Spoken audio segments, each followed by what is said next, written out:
Everyone, sometimes the cry for help is so soft we miss it. Sometimes it's obvious, but we just can't see it. A Mason tech company discovered a way to make clear what is often not so before people either hurt themselves or others. Brad Underwood joins us tonight with how it works and who's using it. Brad? Well, good evening, Rob. The work began here at Children's about a decade ago, examining suicide notes, and then hundreds of teenage patients were interviewed at hospital ERs around the area. Pairing the language in the notes and what was said in these interviews, the creators of this app say they now have a tool that can save lives. The therapist simply hits the record button and it's now working. The recorded conversation is then run through an algorithm in real time. Doctors and therapists will know if a patient is at risk of suicide or violence and how to proceed with treatment options. It is looking at things like inflection in the voice and flattening of vowels, and it's looking for change over time during the conversation. The algorithm is based on natural language, warning signs, suicide letters, and AI. Literally, the software can look at the number of nanoseconds between syllables and see if that's changing throughout the conversation, and then compare that to others that it knows have been identified with suicide ideation in the past.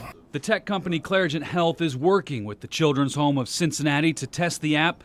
The Children's Home provides a wide range of behavioral services for kids. Having another decision support tool just means that we're able to identify that many more kids and hopefully save lives, because that's what we're really interested in, is trying to save lives. Right now, 3 school districts in the greater Cincinnati area are using the app with students with parental permission. I've been in the rural communities out in Adams County.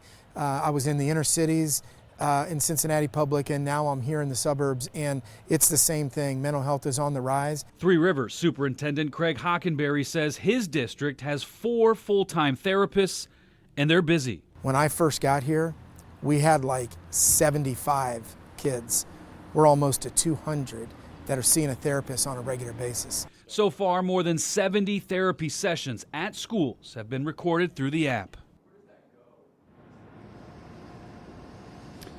I know we are told today, they do not have the results from these testing recordings that have been done in the school so far. They're just doing this to make sure they can get a good recording in a school setting and that they can send the recording to the algorithm to get it examined. They hope to have some of these results coming in the fall when this is being tested in a few more school districts. Reporting live outside Children's, Brad Underwood, Local 12 News. Rob.